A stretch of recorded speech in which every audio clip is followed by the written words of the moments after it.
Bonjour, bienvenue à toutes et à tous sur Cocotte TV. Aujourd'hui, une nouvelle vidéo de présentation qui porte sur le HDX2 d'Alphacool. Un petit accessoire très sympathique qui rendra votre SSD M2 NVMe bien plus joli et bien plus froid, ce qui est un vrai avantage car on sait que la température est réellement un ennemi avec les SSD NVMe.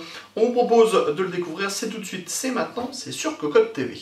Le tout arrive dans une toute petite boîte, vous pouvez le voir, hein, c'est à peine plus gros que la main. Et au niveau du tarif, on sera sur 40 € environ. Mais que trouve-t-on dans cette petite boîte? À l'intérieur de la boîte, donc pas mal de choses. On va voir tout d'abord le PCB qui va transférer les données du SSD NVMe en PCI Express 4X. On va ensuite avoir les dissipateurs, les pads thermiques, l'équerre PCI Express, la visserie, la clé Allen et la notice d'utilisation. Voyons dès à présent comment cela fonctionne et comment on monte le SSD.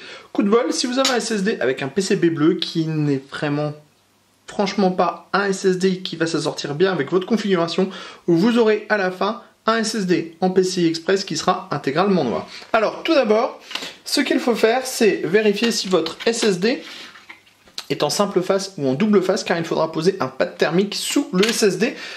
Alphacool livre deux pads thermiques, un en 1 mm et un en 1,5 mm. Si vous n'avez pas de puce SSD à l'arrière de votre module M2, vous pourrez utiliser le pad de 1,5 mm comme on vient de le faire.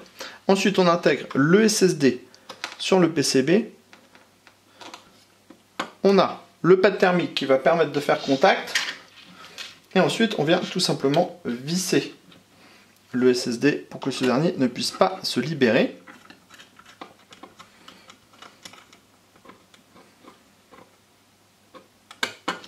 Voilà notre première étape réalisée. Ensuite, on va venir mettre un second pad thermique sur le dessus du SSD.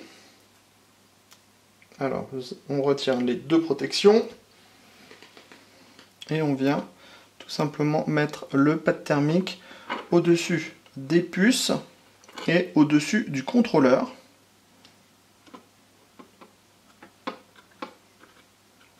Comme ceci. À la suite de cela, on va prendre le module supérieur en aluminium. Il y a des petits trous pour laisser passer les vis. On va venir le plaquer justement en cherchant les petits trous au-dessus du SSD. Vous allez voir, c'est très simple, puisque comme il y a des trous, ça va tout de suite se mettre en place facilement. Ensuite, on va retourner notre module et on va venir installer la deuxième face à l'arrière, sans oublier de mettre un petit pad thermique ici. Donc, on s'équipe d'un pad thermique de nouveau.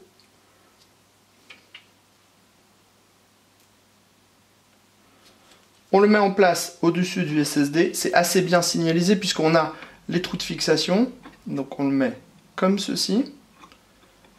Et ensuite, on va revenir refermer le tout avec la partie supérieure. Donc, on met le tout en place comme ceci. On a les trous de fixation qui sont bien visibles.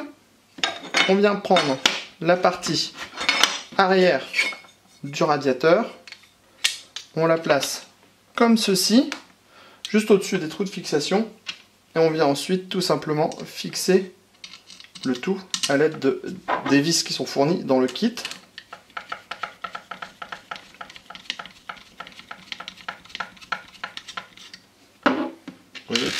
Très rapide à faire, très simple à réaliser quand on ne fait pas tomber les vis n'importe où.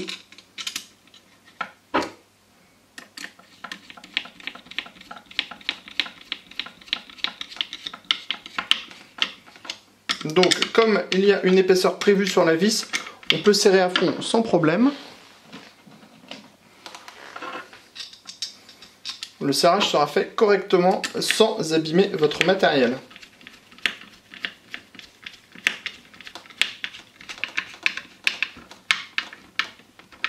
Voilà, on serre donc au maximum. Et on vient mettre une dernière petite vis ici pour sécuriser la fixation du radiateur avant.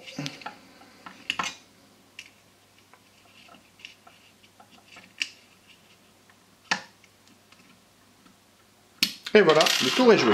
On a donc l'arrière du SSD.